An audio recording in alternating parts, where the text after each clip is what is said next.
मध्य प्रदेश के डिंडोरी से खास सामने आ रही है, जहां पर सड़क हादसा हुआ है। शदीद सड़क हादसे में 14 लोगों की मौत की खबर है। बेहद अफसोसनाक जानकारी। सड़क हादसे में 14 लोगों की जान चली गई और इसके अलावा 20 अफराद जख्मी भी बताए जा रहे हैं।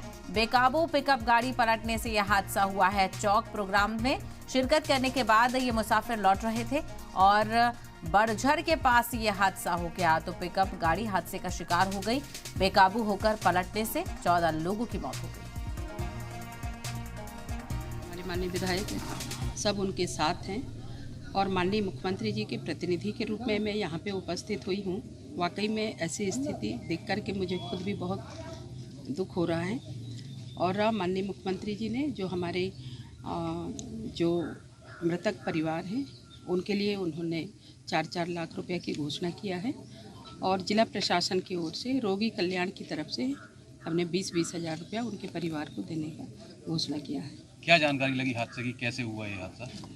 गाड़ी अन्यत्र हुआ है ऐसा मुझे जो जानकारी लगी है। चूँकि ब्रेक फेल होती तो ब्रेक फेल होने से गाड़ी सीधे आगे बढ़ती और जब पूरी चलते हुई आई गाड़ी और अचानक ऐसी घटना हुई है। उसकी हमने माननीय मुख्यमंत्री जी ने भी प्रशासन को निर्देश किए हैं कि उसकी उच्च स्तरीय जाँच हो और जो भी दोषी है तो उसके ऊपर कार्रवाई। ओवरलोड भी हादसे का कारण हो सकता है?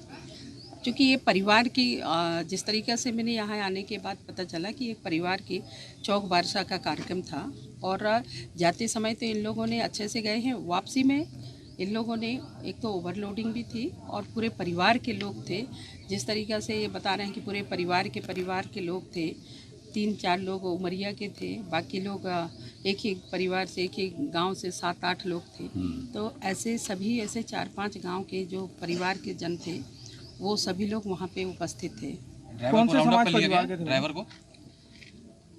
ड्राइवर को पुलिस अपने हिरासत में ली है और उसके ऊपर पूरी कार्रवाई होगी। कौन से समाज परिवार का जो है बीमा फिटनेस भी नहीं था, जानकारी लग रही है। जो भी होगी उसमें ये जांच का विषय है और जांच करके उनके ऊपर बराबर उस पर कार्रवाई करेंगे और उच्च स्तरीय जाँच भी कराएंगे। कौन से परिवार समाज के थे?